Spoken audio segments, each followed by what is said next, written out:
ਸਤਿ ਸ਼੍ਰੀ ਅਕਾਲ ਜੀ। ਤੁਸੀਂ ਦੇਖ ਰਹੇ ਹੋ 24/7 ਪੰਜਾਬ। ਮਾਰਚ ਵਿੱਚ ਪਟਿਆਲਾ ਵਿੱਚ ਭਾਰਤੀ ਫੌਜ ਦੇ ਕਰਨਲ ਪੁਸ਼ਪਿੰਦਰ ਸਿੰਘ ਤੇ ਉਹਨਾਂ ਦੇ ਪੁੱਤਰ ਤੇ ਹੋਏ ਹਮਲੇ ਵਿੱਚ ਨਵਾਂ ਮੋੜ ਸਾਹਮਣੇ ਆਇਆ ਹੈ।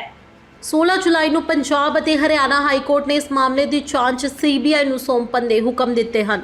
ਪਹਿਲਾਂ ਇਹ ਜਾਂਚ ਚੰਡੀਗੜ੍ਹ ਪੁਲਿਸ ਨੂੰ ਸੌਂਪੀ ਗਈ ਸੀ, ਪਰ ਅਦਾਲਤ ਨੇ ਮੰਨਿਆ ਕਿ ਯੂਟੀ ਪੁਲਿਸ ਇਸ ਮਾਮਲੇ ਦੇ ਨਿਰੀਖਣ ਅਤੇ ਪ੍ਰਭਾਵਸ਼ਾਲੀ ਜਾਂਚ ਕਰਨ ਵਿੱਚ ਅਸਫਲ ਰਹੀ। ਮੀਡੀਆ ਨਾਲ ਗੱਲਬਾਤ ਕਰਦਿਆਂ ਕਰਨਲ ਦੀ ਪਤਨੀ ਨੇ ਕਿਹਾ ਕਿ ਅਦਾਲਤ ਦਾ ਇਹ ਫੈਸਲਾ ਰਾਹਤ ਹੈ, ਕਿਉਂਕਿ ਹੁਣ ਉਮੀਦ ਹੈ ਕਿ ਸੱਚਾਈ ਸਾਹਮਣੇ ਆਵੇਗੀ। ਜਲਦੀ ਹੀ ਅਦਾਲਤ ਵੱਲੋਂ ਇੱਕ ਰਸਮੀ ਹੁਕਮ ਜਾਰੀ ਕੀਤਾ ਜਾਵੇਗਾ, ਜਿਸ ਵਿੱਚ ਇਹ ਵੀ ਸਪਸ਼ਟ ਹੋਵੇਗਾ ਕਿ ਸੀਬੀਆਈ ਨੂੰ ਜਾਂਚ ਪੂਰੀ ਕਰਨ ਲਈ ਕਿੰਨੇ ਸਮੇਂ ਦਾ ਸਮੇਂ ਹੈ। ਇਸ ਦੇ ਨਾਲ ਹੀ ਪੰਜਾਬ ਦੇ ਵਿੱਤ ਮੰਤਰੀ ਹਰਪਾਲ ਸਿੰਘ ਚੀਮਾ ਨੇ ਕਿਹਾ ਕਿ ਇਹ ਜਾਂਚ ਦਾ ਮਾਮਲਾ ਹੈ ਤੇ ਜਾਂਚ ਹੋਣੀ ਚਾਹੀਦੀ ਹੈ। ਪਹਿਲਾ ਪਰਿਵਾਰ ਨੇ ਚੰਡੀਗੜ੍ਹ ਪੁਲਿਸ ਤੋਂ ਇਸ ਦੀ ਮੰਗ ਕੀਤੀ ਸੀ। ਬਾਕੀ ਜਾਂਚ ਦਾ ਹੁਕਮ ਆਉਣ ਤੋਂ ਬਾਅਦ ਸਾਰੀ ਸਥਿਤੀ ਸਪਸ਼ਟ ਹੋ ਜਾਵੇਗੀ। ਇਸ ਮਾਮਲੇ ਵਿੱਚ FIR ਦਰਜ ਹੋਏ ਨੂੰ 3 ਮਹੀਨੇ ਹੋ ਗਏ ਹਨ, ਜਦੋਂ ਕਿ ਜਾਂਚ SIT ਨੂੰ ਤਬਦੀਲ ਕੀਤੇ 2 ਮਹੀਨੇ ਹੋ ਗਏ ਹਨ, ਪਰ ਇਸ ਮਾਮਲੇ ਵਿੱਚ ਅਜੇ ਤੱਕ ਕਿਸੇ ਵੀ ਦੋਸ਼ੀ ਨੂੰ ਗ੍ਰਿਫਤਾਰ ਨਹੀਂ ਕੀਤਾ ਗਿਆ ਹੈ। ਜਦੋਂ ਕਿ ਇੰਸਪੈਕਟਰ ਰੋਨੀ ਦੀ ਪਟੀਸ਼ਨ ਹਾਈ ਕੋਰਟ ਵਿੱਚ ਦਾਇਰ ਕੀਤੀ ਗਈ ਸੀ ਤਾਂ ਅਦਾਲਤ ਨੇ ਜਾਂਚ ਅਧਿਕਾਰੀ ਤੋਂ ਪੁੱਛਿਆ ਸੀ ਕਿ ਦੋਸ਼ੀ ਦੀ ਪਟੀਸ਼ਨ ਰੱਦ ਹੋਣ ਤੋਂ ਉਸ ਨੂੰ ਕਿਵੇਂ ਗ੍ਰਿਫਤਾਰ ਕੀਤਾ ਜਾਵੇਗਾ। ਜਾਂਚ ਅਧਿਕਾਰੀ ਨੇ ਹਾਂ ਵਿੱਚ ਜਵਾਬ ਦਿੱਤਾ ਸੀ, ਪਰ ਅਜੇ ਤੱਕ ਉਸ ਦੇ ਖਿਲਾਫ ਕੋਈ ਕਾਰਵਾਈ ਨਹੀਂ ਹੋਈ ਹੈ। ਕਰਨਲ ਬਾਥ ਇਸ ਸਮੇਂ ਕੈਬਨਿਟ ਸਕੱਤਰੇਤ ਵਿੱਚ ਡਿਪਟੀ ਸੈਕਟਰੀ ਵਜੋਂ ਤੈਨਾਤ ਹਨ। ਉਹਨਾਂ ਨੇ ਆਪਣੇ ਨਾਲ ਵਾਪਰੀ ਘਟਨਾ ਦੀ ਅਤਿਅੰਤ ਬੇਰਹਿਮੀ, ਹੰਕਾਰ ਅਤੇ ਅਨਮਨੁੱਖਤਾ ਵਿਵਹਾਰ ਦੀ ਉਦਾਹਰਨ ਦੱਸਿਆ ਹੈ। ਇਹ ਘਟਨਾ ਦਰਸਾਉਂਦੀ ਹੈ ਕਿ ਕਾਨੂੰਨ ਦੇ ਰੱਖਿਅਕ ਖੁਦ ਕਾਨੂੰਨ ਤੋੜਨ ਵਾਲੇ ਬਣ ਗਏ ਹਨ। ਇਹ ਵੀ ਦੋਸ਼ ਲਗਾਇਆ ਸੀ ਕਿ ਚੰਡੀਗੜ੍ਹ ਪੁਲਿਸ ਪੰਜਾਬ ਪੁਲਿਸ ਦੇ ਅਧਿਕਾਰੀਆਂ ਦੇ ਦਬਾਅ ਹੇਠ ਕਾਰਵਾਈ ਕਰਨ ਵਿੱਚ ਅਸਮਰੱਥ ਰਹੀ। आज ये कोर्ट में CBI को मार्क कर दी गई है।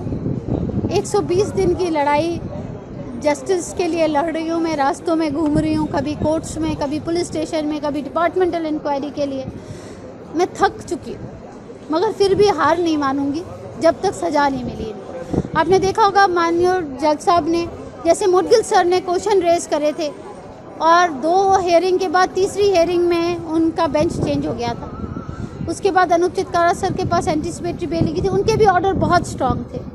आज राजेश सर ने भी इतने स्ट्रांग ऑर्डर दिए, they have become like God for me.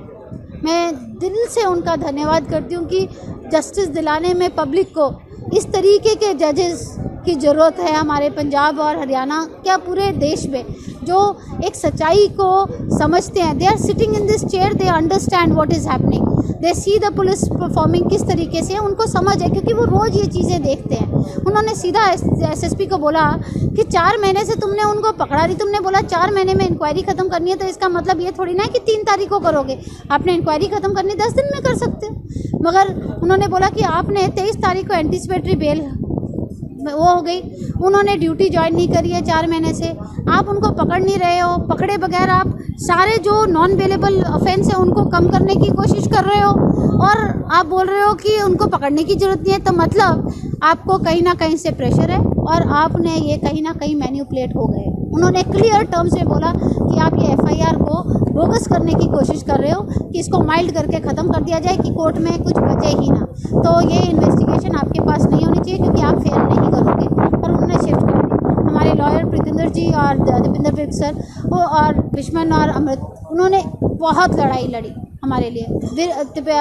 Preetinder जी ने तो आज जो कहते हैं ना, मेरे दिल की और मेरे हस्बैंड, मेरे पूरे फैमिली की भावनाएं कोर्ट के आगे रखी।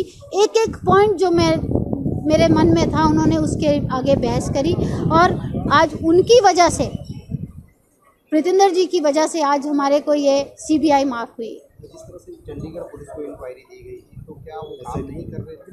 क्या जी, वो काम नहीं कर रहे थे, वो उल्टा पुलिस वालों की हेल्प करते हुए पुलिस के लिए 164 के बयान करके ये बेल 307 जैसे उन्होंने कहा 10 तारीख को हमने 307 हटा दी। तो जज साहब ने बोला आप कौन होते हो, आप हटाने का आपका नहीं है, आपने कोर्ट में चार्जशीट पेश करनी है, तब डिसाइड होगा कौन सी धारा हटनी है। आपने 307 में पकड़ा नहीं है और पहले आपने स्टेटमेंट ली नहीं और आपने धारा हटा दी। तो इसमें आपका इंट्यूशन पता लग रहा है, इंटेंशन क्या है आपकी।